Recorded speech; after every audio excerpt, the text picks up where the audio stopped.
I still get a lot of people telling me you're wrong about plug-in hybrids. They are the future. They're the perfect solution. And yet people still also say they're selling better than EVs, which just isn't correct.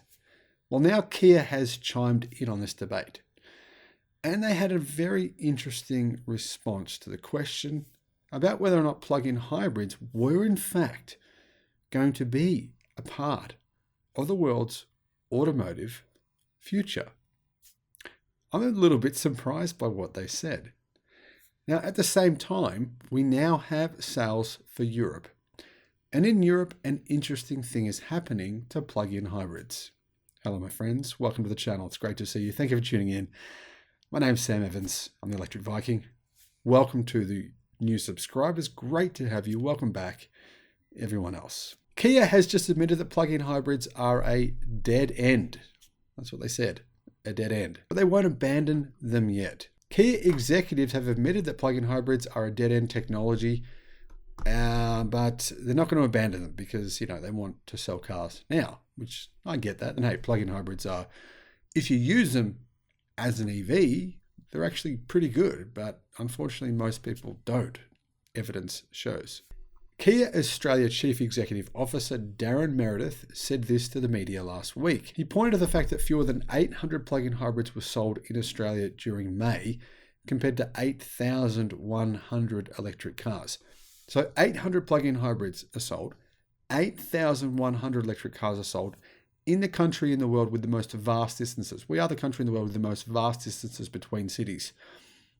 Based on our population size, the size of our country, very sparsely populated country, which is a key reason why a lot of politicians and a lot of people in Australia still believe EVs won't work in this country. Basically, Australia's going to use magic.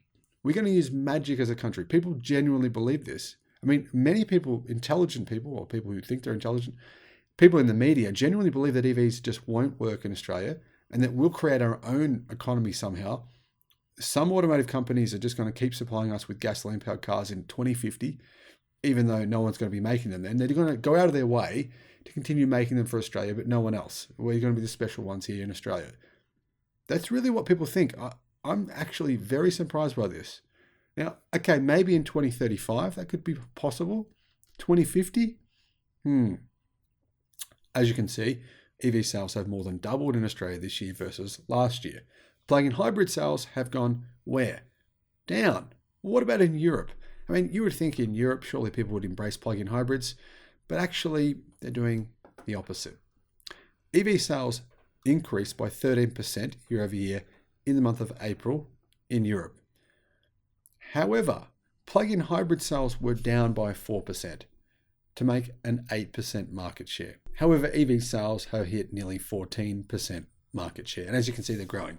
Up 50% year over year is a pretty big increase. An increase of 50% year over year would mean that EVs would hit probably around 20% market share, maybe even more by this time next year.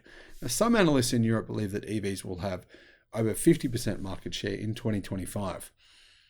And they believe that EVs will hit about 80% market share in 2026. Now, I'm not sure it'll be that fast, but it could be. What do you think? Let me know what your thoughts are in the comments. But what I think is interesting is the sales figures pretty much prove that plug-in hybrid sales are dying worldwide.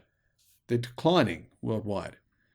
People seem to be in denial about this, but Kia are not. Now, the CEO of Kia in Australia said he drives a plug-in hybrid. He said it's perfect because he's 10 kilometers from work. He says, all I do every morning is plug it in. And the great benefit is I don't have to go to a petrol station. However, the marketing manager at Kia said, I believe it's a hard concept to sell. I don't think the consumer understands it. No one has the critical mass from an OEM standpoint to educate on that. Now, BYD would probably disagree with you. Their plug-in hybrid sales are going ballistic in China, but nowhere else. In fact, BYD don't plan on selling their plug-in hybrids anywhere else other than China. The other interesting thing with Kia is they actually stopped selling the plug-in hybrid option of the Kia Niro. They still sell the Kia Niro in its electric form, but no longer the plug-in hybrid version. And now, I've been saying for a while here, though, I don't really understand why people would want a plug-in hybrid.